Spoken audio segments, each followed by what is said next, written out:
Al iniciar la sesión voy a hacer una pequeña síntesis para ubicarnos todos en lo que ayer pudimos haber conversado, y obviamente como síntesis es mi síntesis, que podríamos complementarla a partir de lo que ustedes deseen aportar.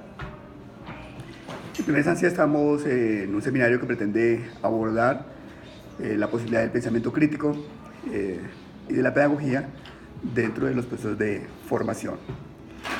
Para eso hemos hecho inicialmente una ronda de expectativas para ver ustedes un poco qué esperan de este seminario, y se reconoce que esperan en general recoger elementos que les sirva para ayudar en el proceso de formación doctoral, en particular comprender qué puede llegar a ser el pensar, qué puede llegar a ser el pensamiento crítico, cómo eso se relaciona con la pedagogía y en alguna forma cómo podría llegar a servirles para sus procesos de investigación.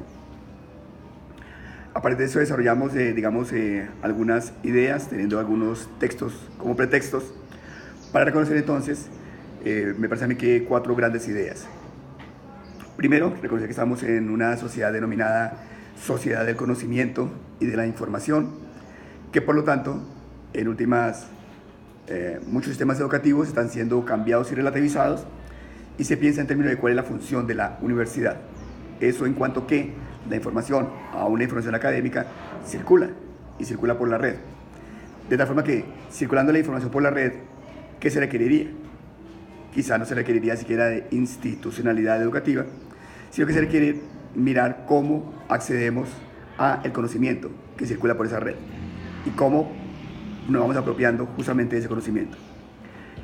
Allí aparece entonces la segunda gran idea, y es reconocer que hay una diferencia entre educación, formación e instrucción, y que lo que podemos llegar a recibir inicialmente, ya sea en el aula de clase o a través de las redes, puede ser un proceso de educación. Luego se mirará en detalle de qué tipo de educación se habla, pero en principio hay allí un proceso de educación. Educación que puede quedarse solamente en información o instrucción si no tenemos la posibilidad, desde procesos de formación, de poder llegar a realizar de alguna forma la asimilación de esa información que circula y de ese conocimiento que circula por la web. O igual puede ocurrir con el conocimiento que pueda llegar a circular en una aula de clase determinada. De allí aparece la tercera idea, y después llegar a reconocer entonces cómo se requiere dentro de los sistemas educativos una, entre comillas, nueva condición, y no nueva porque hasta ahora aparezca, sino nueva porque se requiere rescatar, que es la condición del pensar. Y que ese pensar, en cuanto que no es nuevo, entonces se ve con una condición particular, y es un pensar crítico. Ese pensar crítico sería un poco la deuda en la que estamos, en cuanto que pareciera que la tradición del desarrollo del pensar en los sistemas educativos ha sido sobre todo la del pensar memorístico, siendo la memoria un elemento constitutivo del proceso del pensar.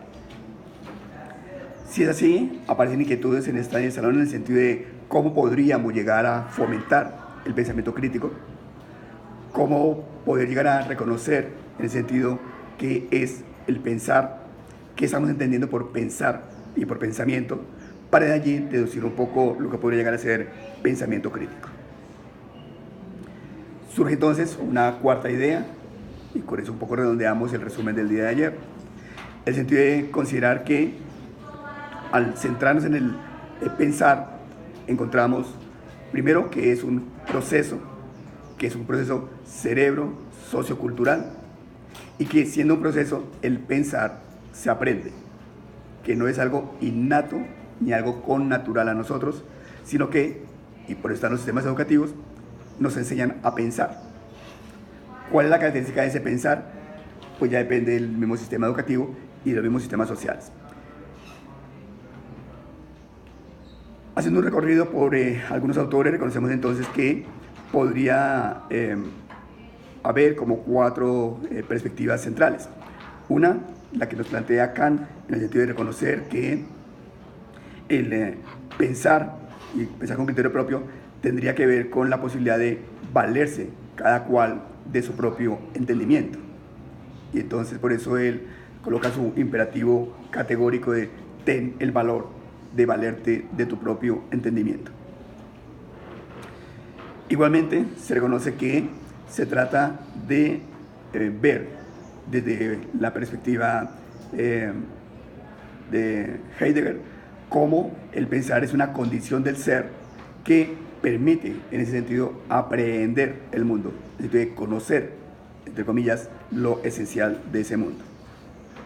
Mientras que para Derrida va a aparecer entonces que el pensar tiene que ver también con un proceso que siempre nos colocará frente a la pregunta ¿qué hacer? Con la pregunta ¿qué hacer? Y que esa pregunta de ¿qué hacer? Nos lleva a colocarnos en condición de, también para él, en alguna forma imperativo, pensar. Entonces, siempre que queremos trascender de alguna forma la realidad, nos vemos obligados a esa acción de pensar. Pero es una acción en el sentido del pensar. Y podríamos sintetizar, ya fuera de estos autores, un poco como construcción del grupo, que el pensar lo asumimos como la posibilidad de valernos de nuestros propios criterios. Y valernos de nuestros propios criterios para poder llegar a ayudar a construir lo que puede aparecer de forma naturalizada.